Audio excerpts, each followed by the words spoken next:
Hey everybody, HomeSliceHenry here, and in today's video, I'm going to be revealing an incredibly cool team in the Open Great League that helped me climb up to 3210 ELO, which is good enough for rank 204 in the world on today's global leaderboards. The team consists of Annihilate, Dugong, and Shadow Zapdos. And I have a confession to make. I was wrong about Night Slash on Annihilate. When Annihilate first dropped, I thought Night Slash was useless and that Ice Punch was the bait move to go to. But Night Slash gives Annihilate significantly better pacing, and even though I don't have any coverage on Annihilate for Gligar, the backline absolutely destroys Gligar. So without further ado, let's hop into the matches and let's check out the team in action. Hopping into the first match, picking up a bit of a tricky lead, Annihilate versus Defense Deoxys. I farm up to the Shadow Ball and I'm baiting with the Night Slash. Even if my opponent ends up calling the bait, which they do, it still does some very nice damage. I try and catch the Psycho Boost when they make it to the back-to-back, but the opponent shows great patience, holding on to their energy, and now they can connect with a Thunderbolt. Opponent now sends in the Lickitung, and honestly, this is perfect.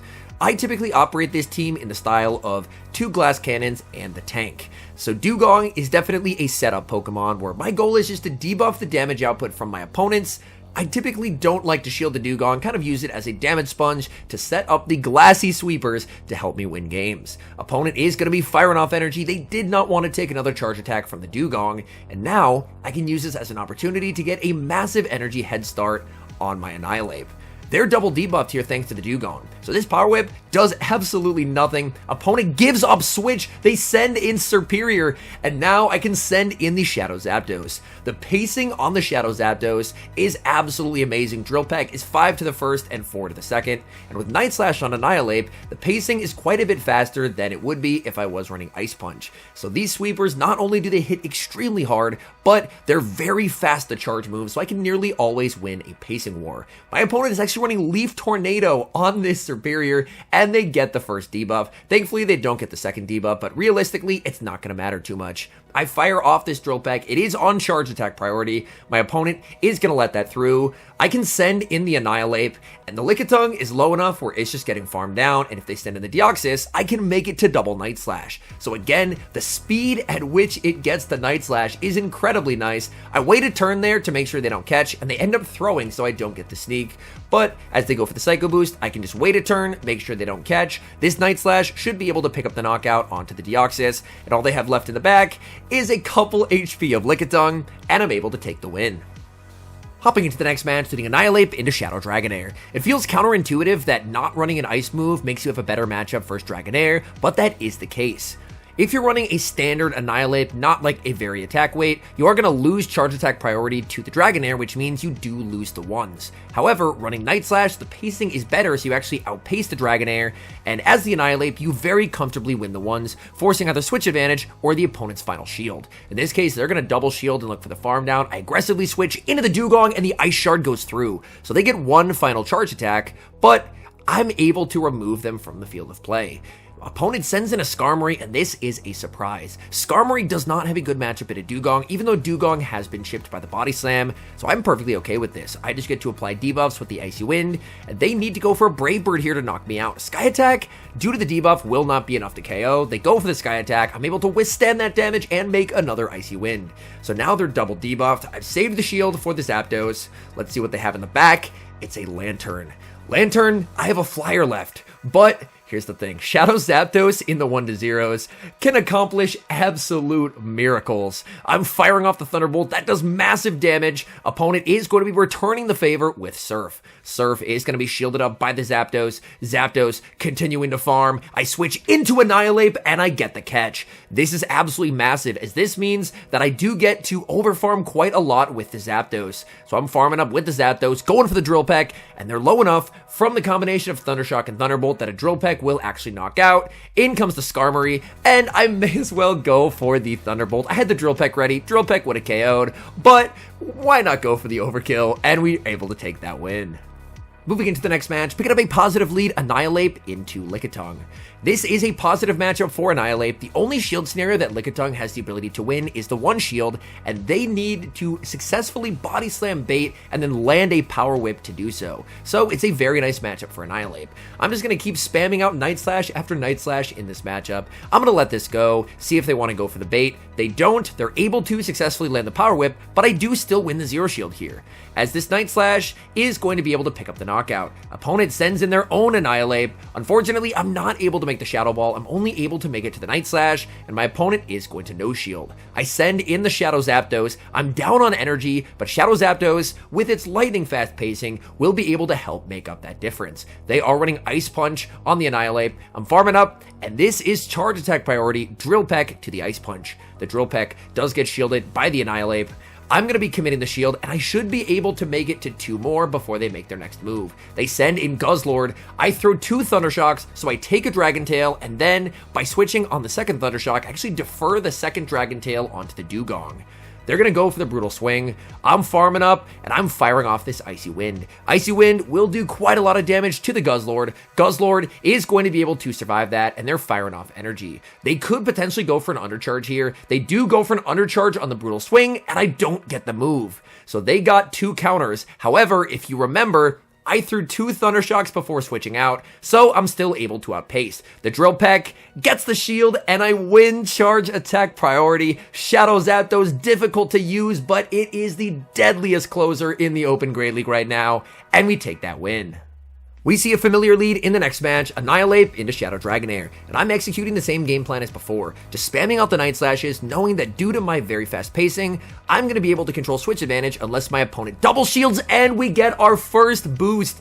Night Slash has been putting in a ton of work for me without the boost, but now there's a boosted Annihilate for my opponent to deal with. I get the counter down, I exit with boosted energy, they send in the Lickitung, and this boosted Night Slash is going to hurt. Opponent commits the shield, they're looking for the farm down, but Night Slash Annihilate is just too spammy, making it to a boosted Night Slash that connects, and I'm able to deal with 1.5 Pokemon and both shields just with my Annihilate. In the back, it's Lantern. Lantern, definitely not a Pokemon that my backline likes to see. So this, honestly, would have been a very tough game for me to win without the boost, but that's one of the nice things about Night Slash on Annihilate is sometimes getting the boost can allow you to win games that previously it would look very difficult for you to win.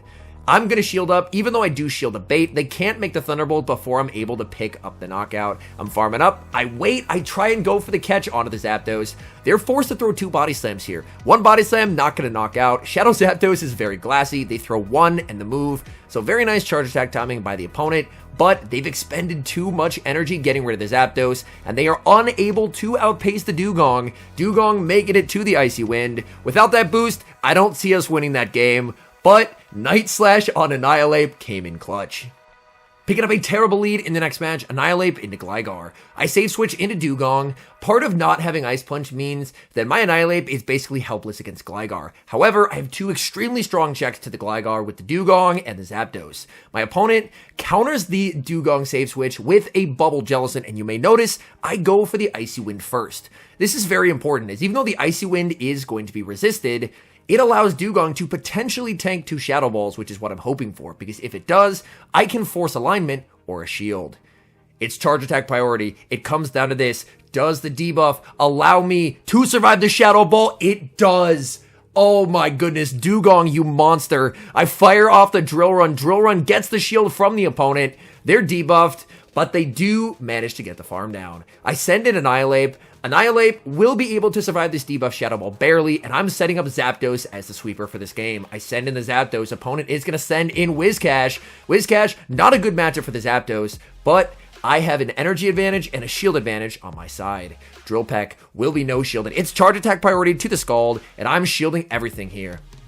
Opponent baits with the Mud Bomb, and I'm fine with shielding a Mud Bomb, because that, of course, does mean that there's no chance of a debuff. This Drill Peck should knock out, so the opponent is forced to commit the shield. This one should be the Scald, and I have to shield. This is going to be close. I don't think a debuff Drill Peck will be enough to knock out, but I don't get the debuff. I continue to farm. The catch was available, but I got a little greedy there, expecting the opponent would try and overfarm to avoid a catch, so I'm able to leave with a ton of energy. In comes the Gligar, and the Gligar has a lot of energy here. I fire off the Drill Peck. That's going to connect. I farm up, switch into the Annihilate, and I get the catch. Is it the dig? It is the dig. They're going to undercharge, switch into the Jellicent, and I'm firing off the Night Slash right as I get to 1 HP. This should limit the amount of farm the Gligar gets to only 1 wing attack, and this means when I send back in the Zapdos, I'm able to get to the Drill Peck, so a nightmare lead, a very tough switch, and a counter for Zapdos in the back, and we're still able to take that game. Moving into the next match, leading Annihilate into Altaria. Annihilape's stats are very interesting. I believe there's also an Annihilate that gets a Dragon Breath bulk point versus Altaria that helps it do extremely well. Granted, this is a matchup where having Ice Punch would be a definite plus, so I do want to showcase that there are some matchups where Ice Punch would be preferred, but the threat of an Ice Punch is often enough to grab a shield. I'm going to farm up to the Shadow Ball and bait with the Ice Punch. If they shield here, I'm not going to be able to make a Shadow Ball. My opponent is going to double shield. I should be able to fire off the Night Slash though, and at the very least get some nice chip damage. My opponent is going to leave with a lot of energy on the Altaria, but I can send in the Dugong. Dugong is going to force a pivot into Vigoroth. I'm fine with staying in here as the Dugong. Opponent is going to fire off energy, but this is not going to be enough for a Rock Slide. Just the Body Slam, and that's fine by me. I'm going for the Icy Wind. I'm just going to stay in here, force them to throw their energy, and then trust in Zapdos to sweep in the endgame. I just cannot make the Icy Wind.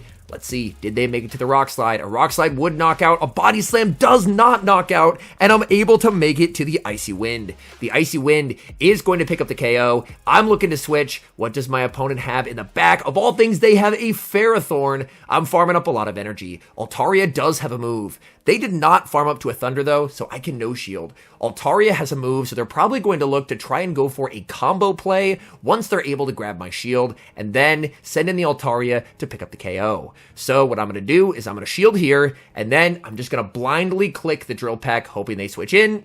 And they do. They switch in trying to snipe, but I get the prediction correct. The Drill Peck KOs the Altaria. They lose so much energy. Back in comes the Ferrothorn, but it's too little too late. Shadow Zapdos is far too deadly, and I'm able to take that win. Moving into the next match, leading Annihilate into Shadow Dragonair. Seen a lot of Shadow Dragonairs in the 3100 to 3200 range, and Annihilate is a big fan. I'm building up to the Ice Punch, firing off the Night Slash, so that way my opponent is going to have to respect it with a shield. They continue to farm up a lot of energy. My opponent ends up giving me a fast move for free, which is very nice. I'm going to be shielding up the Aqua Tail here, and I go for the Night Slash. My opponent does a nice switch as they're able to catch that onto their Lantern. Lantern, as we've seen, is a bit of a problem for this backline, so I'm going to stay in with the Annihilate. Annihilate, unfortunately, I can't quite get to the Shadow Ball, so this is a test. How well are they counting? They end up shielding, and that works for me. 100% okay. I'm going to send in the Dugong. Dugong can take a Thunderbolt, so I decide to let this through. It is going to be the Thunderbolt. That does quite a lot of damage. Come on, Dugong, get to the Drill Run. I get to the Drill Run, but I lose Charge Attack priority. I decide to let this go. If this is the Surf, I can survive, but it is going to be the Thunderbolt, so I'm leaving it all up to the Shadow Zapdos. I farm up, opponent sends in the Dragonair. I cannot afford to take Dragon Breaths, so I fire this off immediately. Drill Peck picks up the KO. Back in comes the Lantern. Lantern will be able to force the final shield with this Surf. I'm going to look to overfarm since I don't know what they have in the back. I'm overfarming as much as I can and playing the Charge Attack priority. Drill Peck is going to pick up the knockout. What do they have in the back? It's a Skarmory, and Shadow Zapdos, oh my, is going to get the one-hit KO onto that Shadow Skarmory, and I'm able to take that game. Moving into the next match, leading Annihilate into Charjabug. Now, Charjabug is a pretty big core breaker for this team, so I am going to be staying in this matchup and playing it out. Annihilate can actually do pretty decently into Charjabug. I believe Annihilate is able to win the ones. I'm going to be baiting here with the Night Slash. Even if they no shield, it does some very valuable chip damage. The Night Slash does get shielded. Unfortunately, no boost for me this time. I try and go for Charge Attack priority, and in doing so, I let a free Volt Switch through. I decide to aggressively pivot into the Dugong since my opponent double shielded, and just use Dugong as a damage sponge. My opponent baits with an X-Scissor, and that's even better. I'm just not shielding this. I'm saving the shields for the Zapdos, forcing them to discharge. They keep going for the X-Scissor bait. I'm able to make it to the Drill Run. Drill Run does slightly more damage than an Icy Wind. The Drill Run is going to connect. They're now going to send in a Azumarill. And Azumarill, this could be a bit awkward. I'm firing off the Icy Wind because I do want to try and get to 2 moves. This way I get the debuff and I should be able to withstand the bubbles and make it to a Drill Run. It's going to be close, but I'm barely able to hang on and make it to the Drill Run. Drill Run is going to do some solid damage onto the Azu. Azu is going to exit with 100 energy. I send in the Zapdos and they throw right away. I'm going to be shielding up. Let's see what charge attack they have. They have Play Rough as their cheapest charge attack, and they throw as soon as they get to it. So I'm going to double shield and I'm going to look to massively overfarm with the Zapdos. Again, Zapdos with energy is just the deadliest sweeper in this format, and to me, it's not particularly close. They send in the Charjabug, I don't want to take the Volt Switch, so I'm just firing off the Drill Peck. Drill Peck is going to pick up the knockout. They send in a Azumarill. I'm going for a Drill Peck. This will pick up the KO. I have a healthy Zapdos. I have an energy lead. What do they have in the back? They have Whiscash, and I should be in an okay spot here. Whiscash has a lot of energy. I have to try and get a prediction correct. The Drill Peck is going to connect. I farm up. I switch. I don't get the catch, but I win charge attack priority. But the game lags. I don't get the move, and somehow a Shadow Zapdos loses CMP to a Whiscash. Hopping into the final match, and we see the Dream Lead Annihilate into Bastiodon. I'm going to include this battle just because I do want to kind of provide a roadmap for how to always beat this team. They save switch into the Shadow Victory Bell, and if you notice, I stay in with the Annihilate and I throw the Night Slash. That's because Shadow Zapdos is so glassy that Victory Bell can actually win the 2s. So being able to fire off that Night Slash either guarantees enough chip damage that you can just Thunder Shock down, or it is going to allow you the ability to send in the Zapdos and make it to double Drill Peck, even if they Acid Spray. So now, I have one switch advantage, I have a shield as well, and at this point, we know they have the Wigglytuff in the back, because that's all that the Bastiodon and Victory Bell has ever run with, and Dugong, up a shield, very comfortably going to be able to handle that. But my issue is, my switch timer wasn't quite up, so I have actually misplayed this a little bit, as I end up taking way too much damage on this Annihilate. So maybe I could have picked a slightly cleaner version of beating this team, as I did face it quite a few times while climbing. But we are going to see the Drill Run connect onto the Wigglytuff. I'm looking for the farm down, and I get the farm down. I survive on 1 HP. Go, Dugong, go. This Drill Run will hit for double super effective damage onto the Bastiodon, and even though I let the Annihilate get far too low, I definitely didn't play it the best that I could have. I'm still able to take that game. All in all, I think that Annihilate with Night Slash is an absolute top meta threat, and I do feel a little regret in not giving it a chance sooner. While Ice Punch does provide coverage and could potentially be better for like Show 6 formats, like for example the Pokemon Championship Series in Go Battle League, I think Night Slash is clearly superior. Just run it with Pokemon that can beat Gligar, and the pacing on Night Slash and the potential boost is just so much better than Night Slash, and to me, it really feels like it unlocks Annihilape's true potential. And Shadow Zapdos, to me, there's not a better sweeper in this meta. Shadow Zapdos is completely devastating, and its ability to hardwall energy from Gligar, as well as just deal with so many common meta threats, even bad matchups if you're up a shield or up energy, Zapdos can put in a heck of a lot of work. So all in all, this team definitely on the spicier side of things, but I had a massive amount of success with it, and getting close to top 200 in the world with a Pokemon like Shadow Zapdos is something that I am very, very happy about. Anyways, thank you guys so much for watching. No, it was a bit of a longer video, so I appreciate you guys sticking around. If you're enjoying the content, make sure to leave a like and subscribe to the channel if you haven't. And a special thank you as always to our members here on YouTube. The support guys provide is sincerely appreciated, so thank you guys oh so very much. And until next time, I've been HomeSliceHenry.